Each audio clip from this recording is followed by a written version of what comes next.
أشهد أن لا إله إلا الله وحده لا شريك له وأشهد أن محمدا عبده ورسوله أما بعد فأعوذ بالله من الشيطان الرجيم بسم الله الرحمن الرحيم الحمد لله رب العالمين الرحمن الرحيم مالك يوم الدين إياك نعبد وإياك نستعين اهدنا الصراط المستقيم صراط الذين أنعمت عليهم غير المغضوب عليهم ولا الضالين.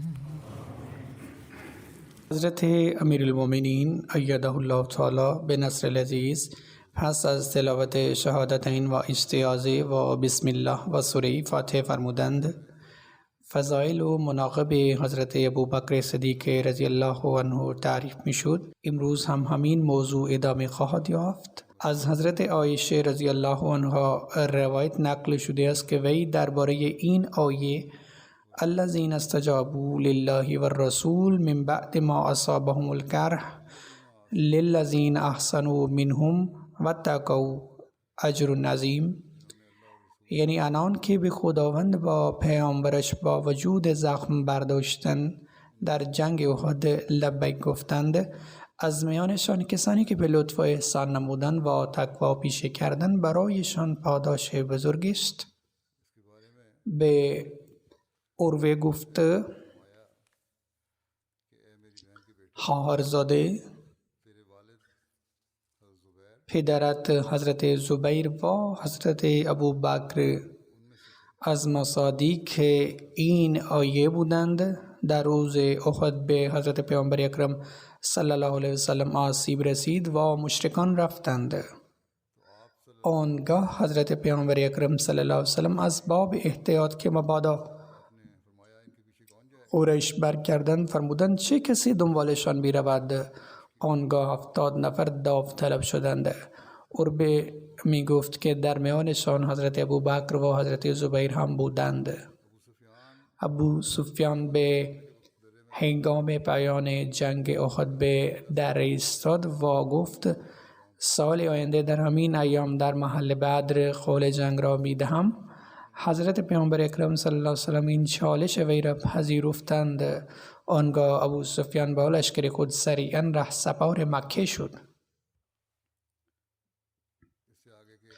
رخدادهای بعدی را حضرت میرزا بشیر احمد این گونه بیان کرده اند: حضرت پیامبر اکرم صلی الله علیه وسلم از روی احتیاط جماعت 70 صحابی را که در میانشان حضرت ابوبکر و حضرت زبیر نیز حضور داشتند به تعقیب لشکر قریش فرستادند.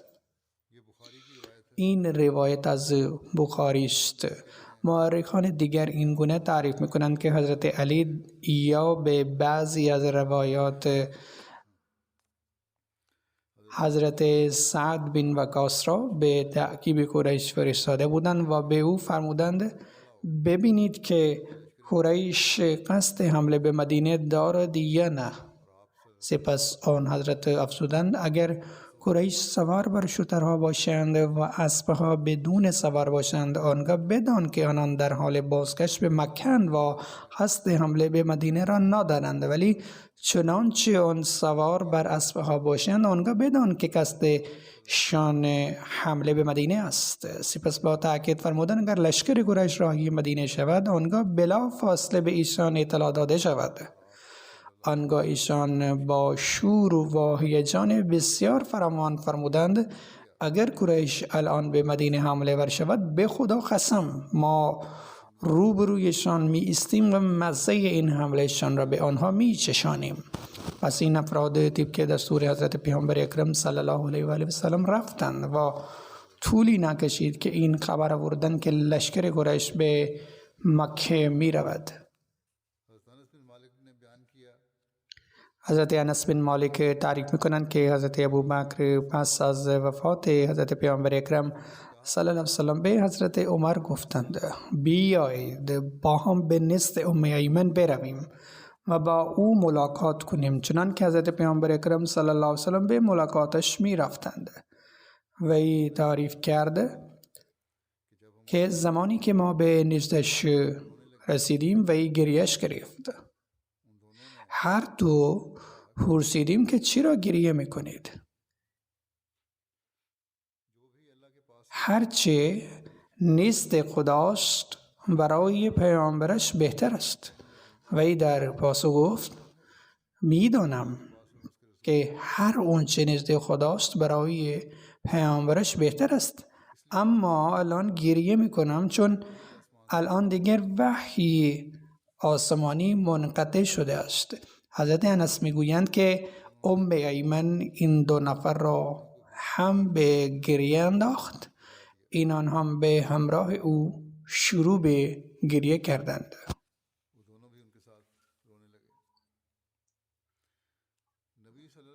حضرت پیامبر اکرم صلی الله علیه و آله و سلم فرمودند ای مردم، خداوند متعال مرا به سوی شما برانگیخت و شما به من گفتید دروغگویم، اما ابوبکر گفت صادق هستم و جان و اموالش به من کمک کرد. حضرت مسلم موعود در این باره می فرمایند فقط حضرت ابوبکر رضی الله عنه بود که در بارش حضرت پیامبر اکرم صلی الله علیه و آله و سلم این گونه فرمودند شما همگی بعضی از دستوراتم را انکار نمودین، اما ابوبکر این چنین است که در او هیچ عیب و ایرادی نادیدم.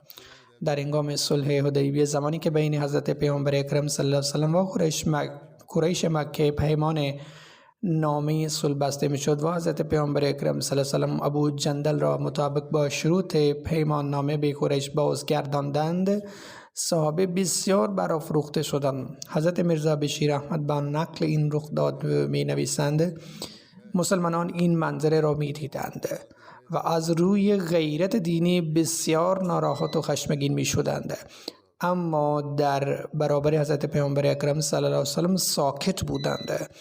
عاقبت حضرت عمر نتوانست خشم خود را کنترل کند.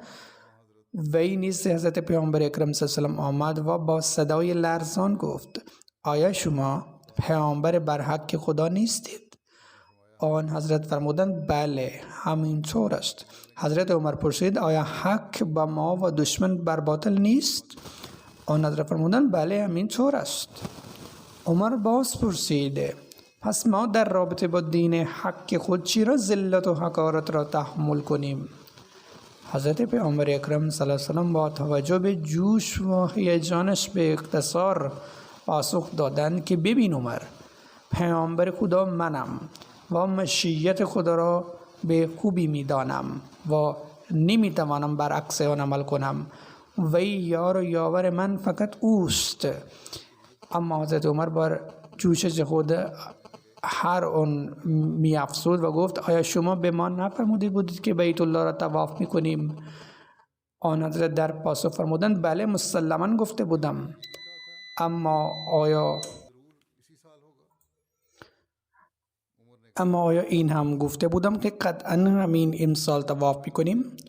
عمر گفت نه غیر این را نفرمودید. آنگاه آن حضرت فرمودند پس منتظر باشید، انشاءالله به طور حتم وارد مکه می شوید و کعبه را طواف می کنید. اما حضرت عمر به سبب شور و جوشش مفرط خود باز تسلی خاطر نیافت، ولی چون رعب و هیبت حضرت پیامبر اکرم صلی الله علیه و آله و سلم حاکم بود، لذا عمر از آنجا مرخص شد و نزد حضرت ابوبکر آمد و با او نیز همین قبیل سخنان شورانگیز گفت. حضرت ابوبکر رضی الله عنه شبیه پاسخهای آن حضرت صلی الله علیه و سلم پاسخ دادند و سپس این نصیحت کرد که ببین عمر، مواظب باش، رکاب حضرت پیامبر اکرم صلی الله علیه و سلم را چنگ زدید، نیز دیگر آن را شل نکن. زیرا به خدا قسم این مرد که در دستانش دست خود داده ایم به هر حال صادق است. حضرت عمر تعریف میکنند که در آن حال شور و جوشش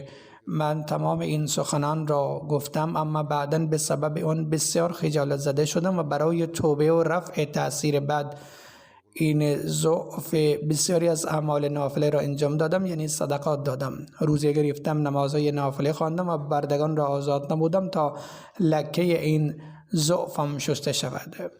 حضرت مسلم موعود هم با تعریف این رخداد می‌فرمایند من به شما دستورهای زیادی دادم و راجع به بعضی از آنها افراد مخلص‌ترین هم کمی احتجاج اظهار نمودند، اما ابو بکر رضی الله عنه همیشه بیچون و چرا اطاعت نمود. در صلح حدیبیه مردی همچون حضرت عمر رضی الله عنه هم آشفته شد و در همین حال آشفتگی نزد حضرت ابو بکر آمد و گفت آیا این وعده خدا به ما نیست که عمره میکنیم؟ حضرت ابو بکر پاسخ دادم اری وعده خدا بود. و گفت آیا وعده خدا نبود که ما را تایید و نصرت میکند؟ حضرت ابو بکر رضی الله عنه فرمودند بله همین طور است. سپس حضرت عمر پرسید پس آیا ما عمره به جایی آوردیم؟ حضرت ابو بکر گفت عمر خداوند متعال کی گفته بود که ما همین امسال عمره میکنیم؟ سپس حضرت عمر گفت آیا به فتح و نصرت نائل شدیم؟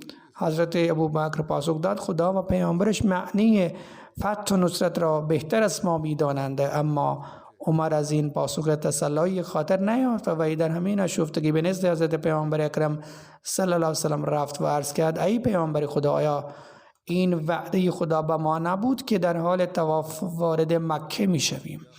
آن حضرت در پاسخ فرمودند اری همین طور است. و عرض کرد آیا ما جماعت خدا نیستیم و آیا وعده خدا برای فتح و یاری ما نیست؟ آن حضرت فرمودند بله همین طور است. حضرت عمر باز پرسیدند ای پیامبر خدا صلی الله علیه و سلم آیا ما عمره کردیم؟ آن حضرت فرمودند خدایا کی گفته بود که ما همین امسال عمره بکنیم؟ این گمان من بود که امسال عمره به جای می آوریم، اما خدا هیچ زمان را معین نکرده بود. آنگاه حضرت عمر گفت پس معنی فتح و نصرت چیست؟ حضرت پیامبر اکرم صلی الله علیه و سلم فرمودند یاری و نصرت خدا به طور حتم شامل حال ما می شود و وعده‌ای که خداوند متعال به ما نموده است او به طور قطع آن را وفا می کند. گویی پاسخی که حضرت ابو بکر داده بود همان پاسخی حضرت پیامبر اکرم صلی الله علیه و سلم هم دادند. در بین این هر دو روایت تفاوت فقط این است که در روایت اول بیان شده است که حضرت عمر اول نزد حضرت پیامبر اکرم صلی الله علیه و سلم حاضر شد و سپس در خدمت حضرت ابو بکر رفتند و روایتی که حضرت مسلم موعود بیان کرده است در آن مضمون روایت همان است با این تفاوت که حضرت عمر اول نزد حضرت ابو بکر رفتند و سپس در خدمت حضرت پیامبر اکرم صلی الله علیه و سلم حاضر شدند. از حضرت ابو هریره روایت نقل شده است که دو نفر همدیگر را ناسزا گفتند. یکی مسلمان بود و دیگری یهودی. مسلمان گفت سوگند به ذاتی که محمد صلی الله علیه و سلم را بر تمام جهان ها برتری عطا کرده است. در پاسخ یهودی گفت سوگند به ذاتی که موسی را بر تمام جهان ها برتری عطا کرده است. آنگاه آن مسلمان دست خود را روی آن یهودی بلند کرد و به او سیلی زد. آن یهودی نزد حضرت پیامبر اکرم صلی الله علیه و سلم آمد و تمام ماجرا را برای آن حضرت تعریف کرد. آن حضرت صلی الله علیه و آله و سلم آن مسلمان را احضار نمودند و از او راجع به این موضوع سوال کردند. وی تمام ماجرا را تعریف کرد. آنگاه حضرت پیامبر اکرم صلی الله علیه و سلم به او فرمودند مرا بر موسی فضیلت و برتری ندهید. در شرح این حدیث نوشته شده است که مسلمانی که این یهودی را سیلی زده بود حضرت ابو بکر بود. این روایت از صحیح بخاری است. حضرت مسلم موعود با بیان این رخداد فرموده است حضرت پیامبر اکرم صلی الله علیه و سلم عواطف و احساسات پیروان ادیان دیگر را نیز بسیار رعایت می کردند.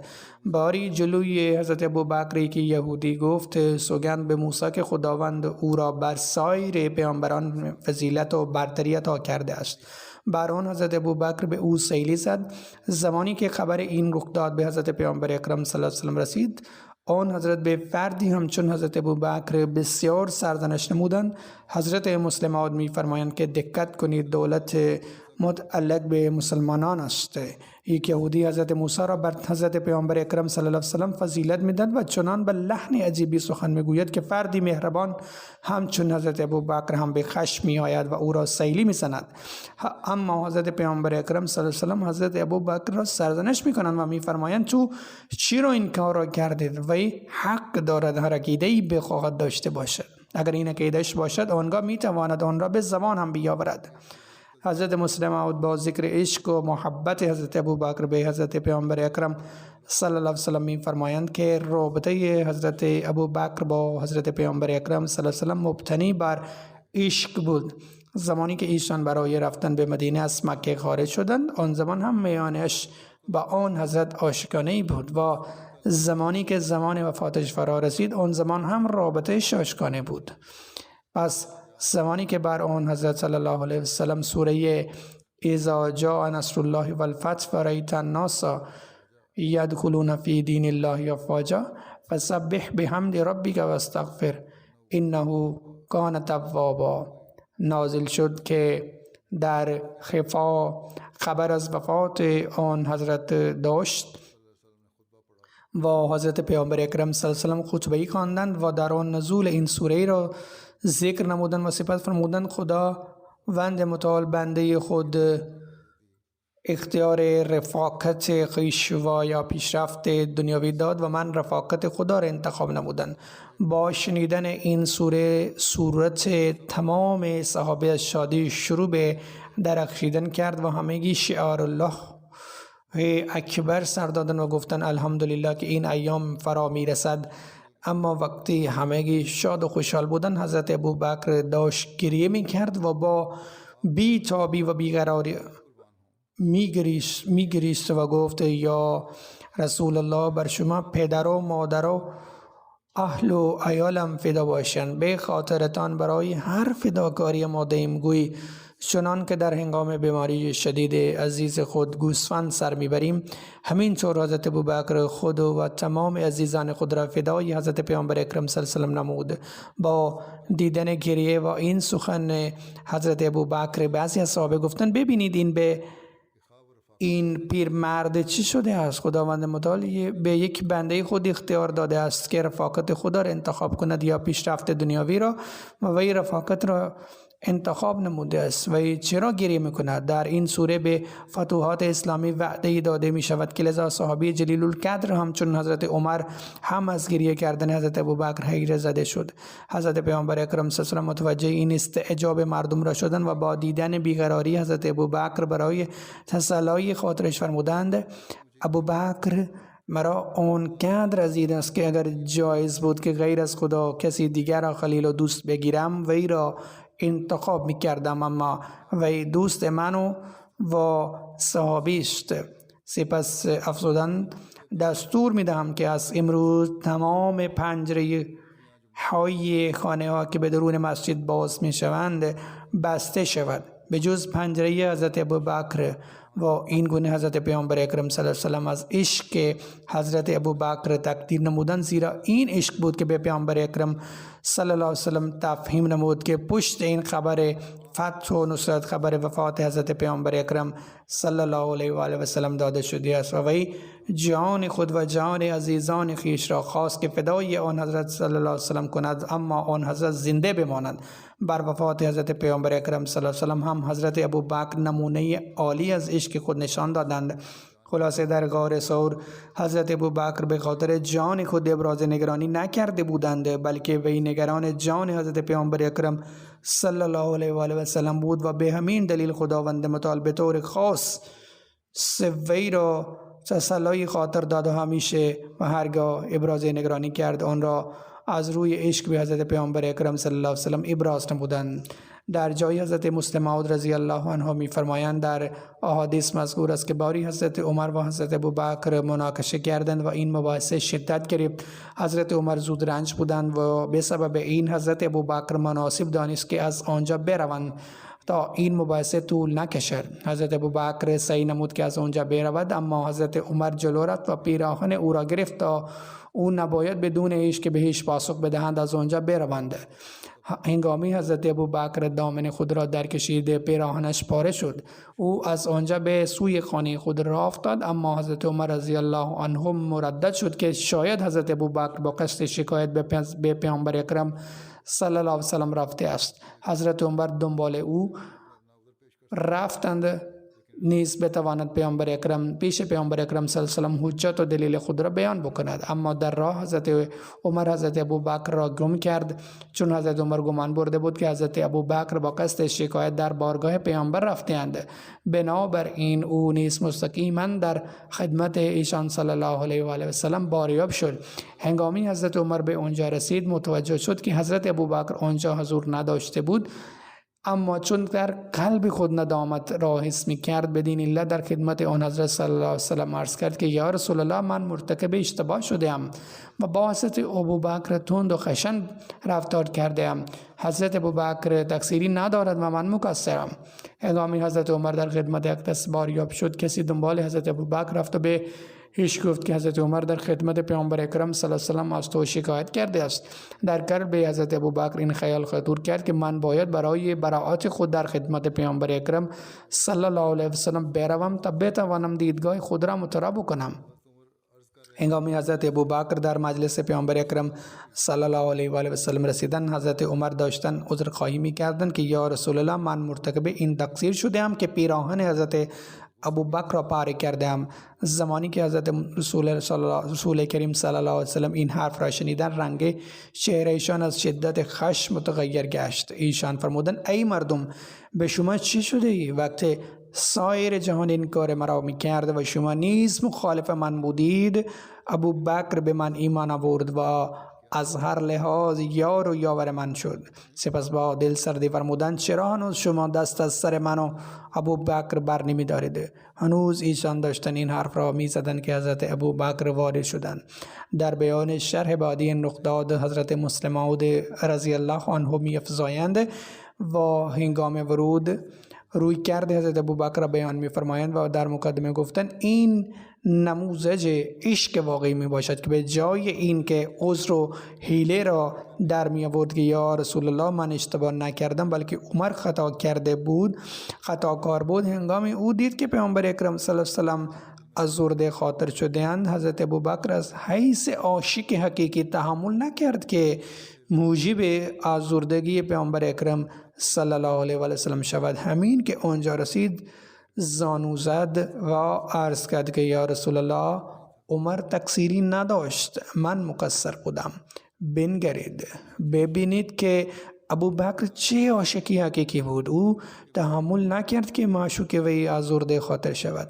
حضرت ابوبکر با نگاه به این که پیامبر اکرم صلی الله علیه و سلم از حضرت عمر ناراحت هستند اظهار خوشنودی نکرد.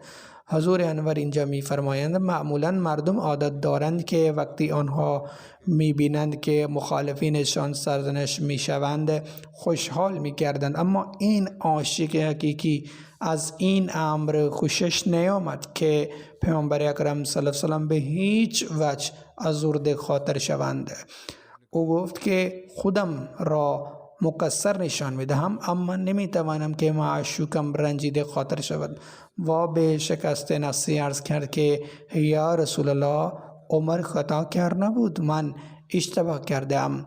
حضرت مسلم موعود رضی الله عنه می فرمایند که اگر ابوبکر به خاطر رفع ملول حضرت پیامبر اکرم صلی الله علیه و سلم با این که مظلوم بود خود را ستمکار نشان میدهد تا ایشان صلی الله علیه و سلم دلتنگ نشوند، چطور امکان دارد که یک بنده مؤمن به خاطر جلب خوشنودی پروردگار خود کارهایی را انجام ندهد که او را از رضایت خدا برخوردار کند؟ همین نشانی یک مؤمن است که او باید کارهایی را انجام دهد که از خوشنودی خدا بهره مند شود و مرتکب کاری نشود که موجب خشم خدا گردد. حضور انور می فرمایند که حضرت مسلم موعود رضی الله عنه با ارجاع به این روایت این نکته را ترسیم فرمودند. به علاوه در یک جای دیگر حضرت مسلمان بیان می فرمایند باری حضرت عمر با نسخه تورات در خدمت پیامبر اکرم صلی الله علیه و سلم باریاب شدند و عرض نمودند که یا رسول الله، این تورات است. همین که آن حضرت صلی الله علیه و سلم این حرف را شنیدند ساکت شدند، ولی حضرت عمر آن نسخه را باز کرد و شروع به خواندن کرد. آن موقع بر چهرهشان آثار ناراحتی حویده شدند. حضرت ابوبکر با توجه به این عصبانی شدند و گفت آیا نمی‌بینی که پیامبر اکرم صلی الله علیه و سلم از این خوششان نمی‌آید؟ حضرت عمر متوجه حرف حضرت ابوبکر شد و نگاه او بر چهره پیامبر اکرم صلی الله علیه و سلم افتاد و شاهد ناراحتی ایشان صلی الله علیه و سلم گشتند و از ایشان عذرخواهی کرد.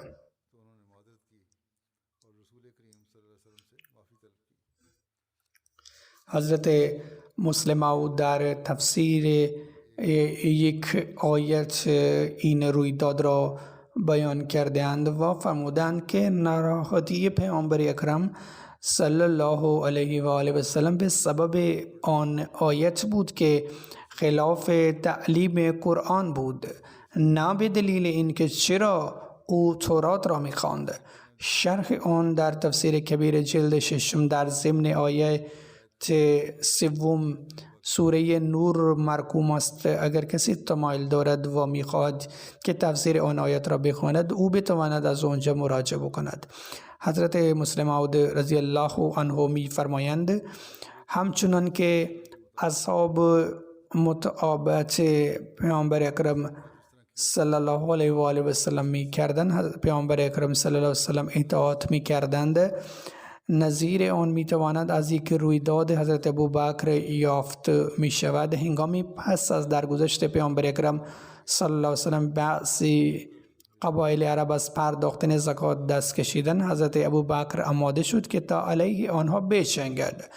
در آن روزگار وضعیت مسلمانان چنان بحرانی بود که مردی همچون حضرت عمر مشورت داد که باید به آنها با رفق و مهربانی برخورد کنید. اما حضرت ابوبکر این پاسخ دادند که پسر ابو قحافه قدرت ندارد که این دستور پیامبر اکرم صلی الله علیه و سلم را لغو کند. سوگند به خدا من از آنها آن ریسمانی را نیز میگیرم که آنان در دوران پیامبر اکرم صلی الله علیه و سلم از آن پای شتر را میبستند و به طور زکات میدادند و تا زمانی که آنها زکات میپردازند آروم نمیگیرند. این روایت در صحیح بخاری نقل شده است. حضرت ابوبکر فرموده اگر نمیتوانید در این مورد کمکم کنید پس نکنید، تنها در مقابلشان خواهم ایست. حضرت مسلم موعود می افزایند که ابوبکر تا چه حد به پیامبر اکرم صلی الله علیه و سلم اتباع میکرد که حتی در چنین وضعیت خطرناک با اینکه رأی و مشورت اصحاب کبار برخلاف جنگ بود، اما آماده میشد که به خاطر اجرای دستور پیامبر اکرم صلی الله علیه و سلم هر نوع خطر را به دوش خود بکشد. علاوه بر این اصحاب برای جلوگیری لشکر اسامه بر حضرت ابوبکر خیلی فشار آوردند، اما حضرت ابوبکر فرمودند که اگر دشمن به اندازه قدرتمند شود که مدینه را تسخیر کند و سگان لاشه های زنهای مسلمانان را در کوچه ها بکشند، با وجود این که لشکری که پیامبر اکرم صلی الله علیه و سلم دستور گسیل آن را داده بودند آن را هرگز باز نخواهم داشت. حضرت جابر بیان میکنند پیامبر اکرم صلی الله علیه و سلم فرمودند که اگر از بحرین به من اموال برسند تا به این اندازه به شما خواهم داد. با اشارت دست برایشان توصیه دادند، اما زمانی که آن اموال رسیدند از آن حضرت صلی الله علیه و سلم در گذشته بودند. هنگامی اموال از بحرین رسید، حضرت ابوبکر به منادی دستور این اعلام را داد که اگر پیامبر اکرم صلی الله علیه و سلم بدهکار کسی هستند یا ایشان به کسی وعده داده بودند او باید حاضر شود. حضرت جابر بیان میکنند که با گوش دادن به این اعلام من نیز در خدمت او حاضر شدم و گفتم که پیامبر اکرم صلی الله علیه و سلم به من این وعده را داده بودند. حضرت ابوبکر بهش 3 مشت دادند. علی بن مدینی میگویند که سفیان هر دو دست را جمع میکرد و مشت را پر کرده نشان میداد که 3 بار این طور و این گونه و به این قدر داده بود. حضرت ابو سعید خدری بیان میکنند که هنگامی از بحرین اموال رسید از منادی ابوبکر این اعلام را شنیدم کسی که پیامبر اکرم صلی الله علیه و سلم بهش وعده ای را داده بودند او باید حاضر شود. مردم در محضر ابوبکر حاضر شدند و او از آن اموال به مردم می بخشید. حضرت ابو بشیر معزنی هم آمد او گفت که پیامبر اکرم صلی الله علیه و سلم فرمودند ای ابو بشیر هنگامی چیزی به دست ما برسد باید پیش من بیایی. پس حضرت ابوبکر بهش 2 یا 3 مشت پر را داد و او آن مبلغ را 1400 درهم برشمود و مراد از مشت 2 دست پر است. حضرت ابوبکر با اصحاب مشغول گفتگو بودند. مدتی نگذشته بود که او به برده خود گفتند که آب بیار. برده در یک ظرف گل آب آورد. حضرت ابوبکر با هر 2 دست خود ظرف آب را گرفت. همین که او آن ظرف را نزد دهان خود برد متوجه شد که آن ظرف پر از عسل است و یک کم آب نیز در آن آمیخته است. او از آن ظرف نخورد و نگاه خود را بر برده انداخت و ازش پرسید که این چیست؟ غلام گفت که این عسل است که با آب آمیخته شده است. حضرت ابوبکر به ظرف با دقت شروع بنگریست. هنوز چند ثانیه نگذشته بودند که در چشمهای او سیل اشک شروع به روان شد. حضرت ابوبکر سکسکه می کرد و می گریست و در این میان صدای او بلند شد و به شدت گریست. مردم متوجه شدند که بهش تسلی دادند و از او پرسیدند که ای خلیفه رسول موضوع چیست؟ چرا به این شدت گریه میکنه؟ مادر پدرمان فدای تو شوند. چرا با سکسکه گریه میکنه؟ اما گریه حضرت ابوبکر بند نیامد بلکه مردم که دور بر وی بودند شروع به گریستند. حتی گریه آن بند آمد ولی حضرت ابوبکر مدام گریه میکردند. بعد از این که کم آروم شد مردم از او پرسیدند که ای خلیفه رسول چرا گریه میکردید؟ چه چیزی تو را وادار به این کار کرده؟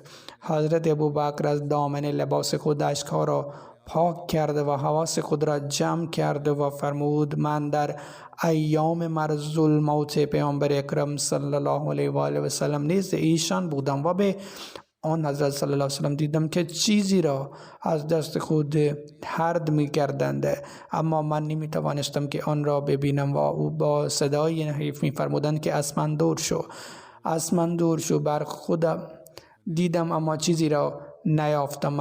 عرض کردم ای پیامبر صلی الله علیه و آله و سلم من به شما دیدم که چیزی را از خود دور می کردید در حالی که نزد شما چیزی نبود. پیامبر اکرم صلی الله علیه و سلم مرا مخاطب کرده فرمودند در حقیقت این دنیا بود که با تمام نعمت و آرایش خود جلوی من ظاهر شده بود ولی من بهش گفتم که از من فاصله بگیر. حضور انور می فرمایند که یک کیفیت کشفیشان را در بر گرفته بود. پس آن دنیا آراسته و پیراسته از من فاصله گرفت و دنیا گفت چه شد اگر شما از شر من خلاص شدید؟ پس اینیان شما هرگز نتوانند از من خلاصی بیابند. حضرت ابوبکر در حال سراسیمگی سر خود را تکان داد و صدای مغموم فرمودند ای مردم من نیز از این اصل امیخته با آب می ترسم که مبادا این دنیا مرا در بر نگرفته باشد و به همین سبب من سکسکه می کنم و او تا این حد خشیت الهی داشت. از فتوحات عراق یک چادر پر ارزش به دست مسلمانان رسید. حضرت خالد با مشورت اعضای لشکر آن چادر را جهت هدیه در خدمت حضرت ابوبکر فرستادند و نوشت که باید این هدیه را قبول کن. اما حضرت ابوبکر آن را قبول نکردند و نه از خویشاوندان خود به کسی دادند بلکه به حضرت امام حسین پیشکش کردند. حضور انور فرمودند ذکر ما باقی مانده را انشاءالله در خطبه آینده ذکر خواهم کرد. اکنون میخواهم ذکر خیر 2 مرحومین را عنوان بکنم و انشاءالله نماز میت غایبشان را نیز اقامه خواهم کرد. نخستین ذکر خیر متعلق به آقای سمیع الله سیال است که او در مؤسسه تحریک جدید جهت وکیل وزارت به سمت وکیل وزارت خدمات خود را ایفا می نمودند. در 89 سالگی به مقتضای الهی درگذشتند. انا لله و انا الیه راجعون. او به فضل تعالی عضو نظام وسیع بود. نام پدر او رحمت الله سیال بود. در خانواده او احمدیه توسط پدر او رسید.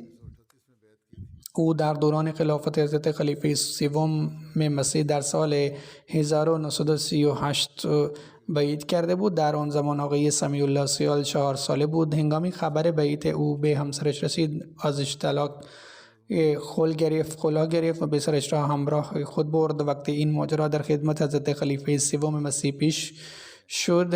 حضور به پدرش فرمودند که باید در دادگاه ها دعوا را اقامه کنند و بچهش را پس بگیرید. پس او دعوا را اقامه کرد و بچهش را پس گرفت. اینطور او زیر کفالت پدر در آمد و پدرش به او پرورش داد. پدر آقای سمیع الله سیال در زمان فسادات در پنجاب شرقی شهید شده بود. بعد از این رخداد همه خویشاوندان غیر از جماعت او به شدت تلاش کردند که او را از جماعت دور بکنند و به طرف خودشان باز بگردانند، اما او از احمدیت پیوند خود را نگسست. در سال 49 میلادی از دبیرستان تعلیم الاسلام مدرک دیپلم را گرفتند. در سال 54 از دانشکده تعلیم الاسلام مدرک لیسانس را گرفت. بعد از این در سال 56 میلادی دانشکده دولتی لاهور در رشته ایستایی مدرک فوق لیسانس را دریافت کردند. او دو پسر داشت، یک پزشک است و در کانادا زندگی می‌کند و پسر دومش آقای افتخار الله سیال است که در زندگی خود را وقف کرده و مؤسسه طریق جدید خدمت می‌کند. آقای سیال در سال 49 زندگی خود را وقف کرد و با واقفین دیگر امتحان وقف را داد. حضرت مسلمات شخصا برایشان برگه سوال را آماده کرده بودند. بعد از آن خطیب که ارشاد حضرت مسلمات تحصیلات خود را ادامه داد و دانشکده تعلیم الاسلام در رشته ایستای مدارک لیسان و فوق لیسانس را در رشته علمی و فنی گرفت. در سال 1953 در اداره ها و انتصاب اولیه او شد. سپس در اداره های مختلف کار انجام داد. از سال 1960 تا 1963 در سیرالیون توفیق خدمت یافت.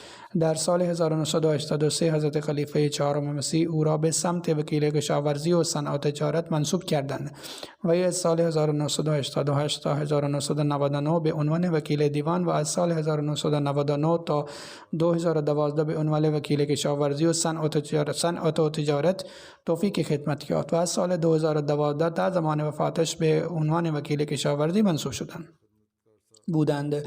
مدت خدمتش 69 سال است و غیر از این عضویت در بسیاری از کمیته های انجمن و تحریک جدید و مدیر برخی از شرکت های ثبت شده بود. همینطور در تنظیم خدام الاحمدی نیز به عنوان محتمم برای مدت طولانی در زمینه های مختلف توفیق خدمت یافتند.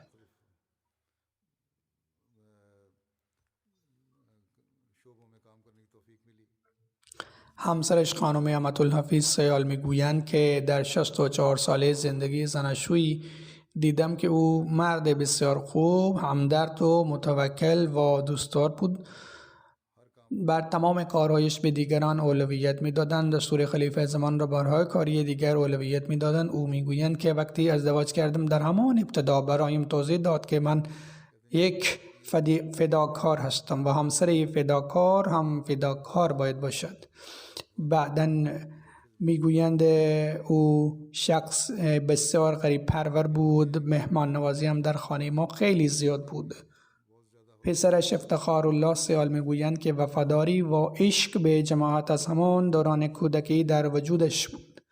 وقتی پدرش در آشوب سال 1947 به شهادت رسیدند تنها ماند و همانطور که گفته شد در میان بستگانش فقط پدرش آمده بود و مادرش هم او را ترک کرده و طلاق گرفته بود و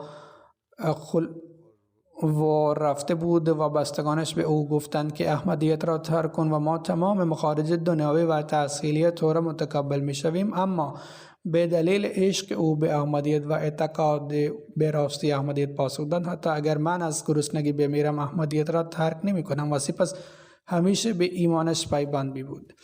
تمایل شدیدی می داشت که این سلسله فداکاری در نسل او ادامه یابد. پس میگوید وقتی زندگی خود را وقف کردم خیلی خوشحال شد و وقتی لندن آمد اینجا خود به حضرت خلیفه چهارم مسیح درباره وقف پسرش بیان کرد. حضرت خلیفه چهارم مسیح ابراز خوشحالی کردند که فداکاری واقعی این است که این روش در نسل‌های آینده نیز ادامه یابد. اگر مشکلات دینی یا دنیوی پیش می آمد در حضور خدا سجود می کرد و برای حل این مشکل پرسوز دعا می کرد. سپس یکی از پسرانش می نویسد که در تمام عمرم ندیدم که هیچگاه نماز تهجد را ترک کرده باشد. هر طوری برای کمک به فقرا سعی می کرد. بعد از مرگش افراد زیادی به من مراجعه کردن و ذکر کردن که هر وقت به هر نوعی نیاز پولی داشتیم سریعا نزد آقای سیال می رفتیم و او همیشه به ما کمک می کرد و گاهی اگر در منزل مشکلی پیش می آمد و همان وقت فرصت خدمت جماعت هم پیش می آمد، آن وقت سر کار جماعت می رفت و مشکلات خانه خود را به خدا می سپرد. زن پسرش میگویند به من همیشه دوست داشتن جماعت و وفاداری به خلافت را توصیه میکرد و هر حرفی که خلیفه زمان بگوید بر صداقت آن، بر حقانیت آن یقین کامل می داشت. در این مورد بیان می کنند که در آغاز درباره وقف زندگی در خدمت حضرت خلیفه دوم مسیح حاضر شدم. در آن زمان چرچیل دوباره در 80 سالگی به عنوان نخست وزیر منصوب شده بود. حضرت خلیفه چهارم مسیح به او فرمودند که اگر چرچیل بتواند که در این سالگی نخست وزیر منصوب شود، چرا نمیتوانی برای این مدت به جماعت خدمت کنید؟ گفت بنابراین به این نتیجه رسیدم که به هر تعداد از ما در این گروه که زندگی وقف کردن قرار میگیریم، پس سن ما باید حداقل 80 سال باشد و خداوند متعال به ما توفیق خدمت برای این مدت خواهد داد. پس آقای چودری حمیدالله برای 80 ساله همراه او بود. آقای مسلدین بیش از 80 سال عمر یافت. اولین بیانیه از پسرش بود. حالا زن پسرش میگویند پدرم در کمسن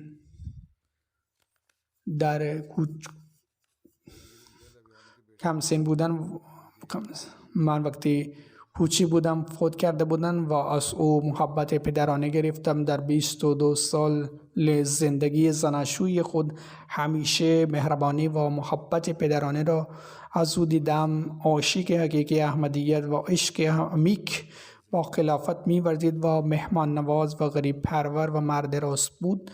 در هر حال ذکر خداوند می‌کرد، از چیزهای کوچک تشکر می‌کرد و در تربیت فرزندانم نیز نقش زیادی داشت. پیوسته تمرکزشان را به آموختن ترجمه قرآن و مطالعه آثار حضرت مسیح موعود علیه السلام وادار می‌کرد و سپس آنان را امتحان هم می‌کرد. هر وقت بچه‌ها با پدر بزرگ و مادر بزرگشان می‌نشستند، همیشه تاریخ جماعت و اتفاقات مهربانی و محبت خلفا را نقل می‌کرد.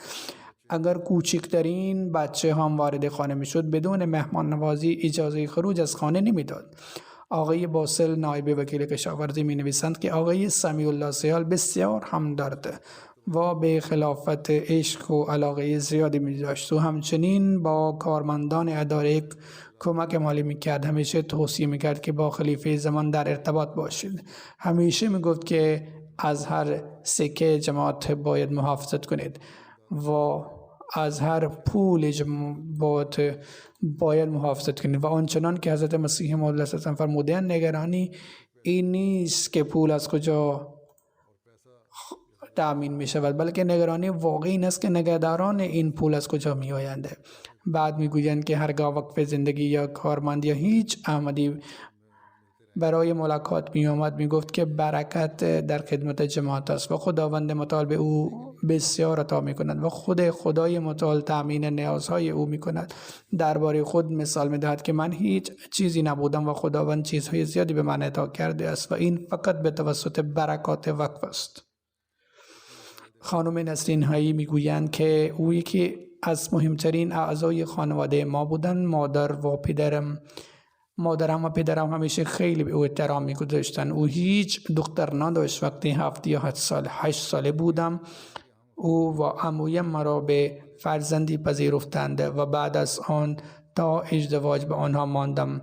هر دو مانند دختر خود مرا مواظبت می‌کردند و از کودکی از هر خواسته هایم را فراهم ساختند. بهترین آموزش دادند و ازدواج من با مربی کردند. آقای محمود طاهر سکرتری سازمان فصل عمر میگویند یک بار به من گفتند وقتی لیسانس خود را به پایان رساندم، هنگام اولین انتصاب من طبق دستور حضرت مسلم موعود رضی الله عنه مرا برای مدرک فوق لیسانس فرستادند. آنگاه در اداره کسی به حضرت مسلم موعود رضی الله عنه اظهار تشویش کرد که مبادا پس از مدرک فوق لیسانس وقفه را تر گویید و اینطور نباشد که شغل دنیاوی اختیار کند. در آن هنگام حضرت مسلم عود رضی الله عنه فرمودند که سیال بی وفا نیستند.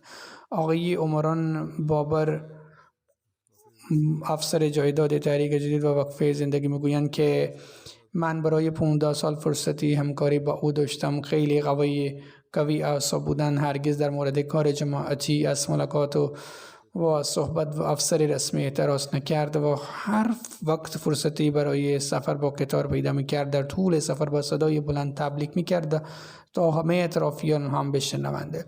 آقای لقمان وکیل المال اول میگویند که خود او به صدای خلافت لبیک میکرد و تمرکز دیگران را هم وادار میکرد. همیشه وقتی سال نو اعانه تحریک جدید اعلام میشد بلافاصله میومد و اعانه خود را پرداخت میکرد. آقای شیخ حارس از سازمان تحریک جدید میگویند وقتی وقف کردم در هر مرحله مرا راهنمایی کرد. خیلی دوست داشتنی بود، با مهربانی رفتار میکرد. او فداکار، بسیار بیباک و دلیر بود. او در اموال جماعت خیلی صرفه جویی میکرد. سپس این آقای حارس می نویسند که در سال 2015 رئیس شورای اتحادیه پاکستان مهندس آقای جاوید از اسلام آباد برای بازدید ویژه ربه آمدن او علاوه از سایر بزرگان با آقای سیال دیدارم داشت و در این دیدار کوتاه فرصت تبلیغ را از دست نداد و به نحو بسیار خوبی به او تبلیغ کرد. خداوند آن مرحوم را رحمت و مغفرت کند و فرزند وقف را نیز توفیق دهد که او وقف خود را ادامه دهد و اولادش را توفیق دهد تا با خلافت و جماعت ارتباط را برقرار دارند و بازماندگان را سکینت عطا بکند. آمین. ذکر خانم صدیقه بیگم همسر آقای علی احمد مرحوم معلم وقف جدید است که اخیراً در سن 85 سالگی دار فانی را وداع گفتند. انا لله و انا الیه راجعون. پسرش آقای عبدالهادی طارق مربی است و در جامعه احمدی غنا معلم است. وی نیز در قادیان تولد یافت. پدرش آقای عبدالرحمن در عهد شباب در سال 1944 فوت کرده بودند. حضرت مسلم عود مادر بیوش خانم نواب بیبی و فرزندان را به سرپرستی گرفتند. وقتی به قادیان بردند حضرت نواب امطالحفیظ بیگم او را در خانه ییلاکی خود نگه داشتند و مربی صاحب میگویند که مادر بزرگ من توفیق خدمت حضرت نواب امطالحفیظ یافتند. همینطور حضرت مسلم عود رضی الله عنه پس از تجزیه مادر بزرگم را با فرزندانش به ناصر عباد فرستادند، جایی که ایشان آنجا پرورش یافتند. سپس زن پسر حضرت میاں الله دیتا صحابی حضرت مسیح موعود علیه السلام همسر و مادر وقف زندگی بود.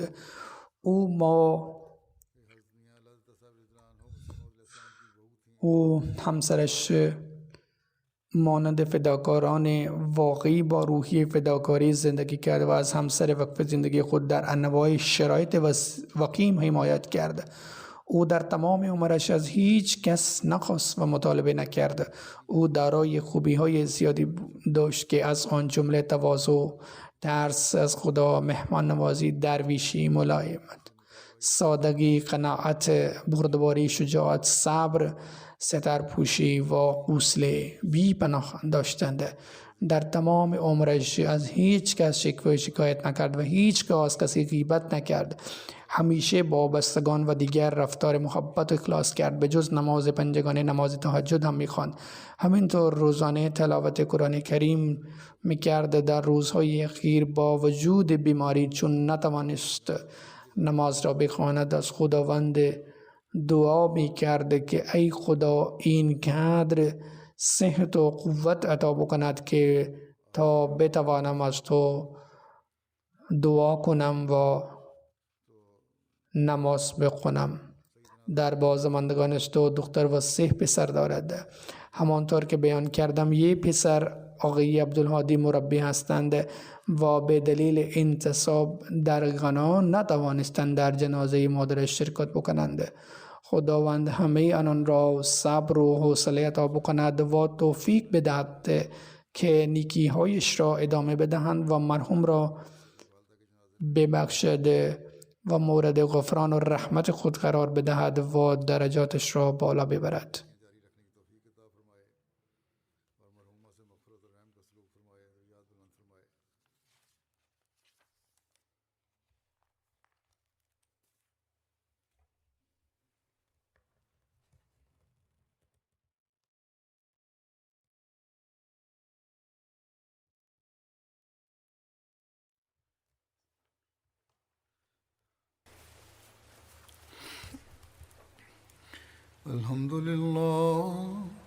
الحمد لله نحمده ونستعينه ونستغفره ونؤمن به ونتوكل عليه ونعوذ بالله من شرور أنفسنا ومن سيئات أعمالنا من يهده الله فلا مضل له ومن يضلله فلا هادي له ونشهد أن لا إله إلا الله ونشهد أن محمدا عبده ورسوله عباد الله رحمكم الله إن الله يأمر بالعدل والإحسان وإيتاء ذي القربى وينهى عن الفحشاء والمنكر والبغي يعظكم لعلكم تذكرون اذكروا الله يذكركم وادعوه يستجب لكم ولذكر الله أكبر.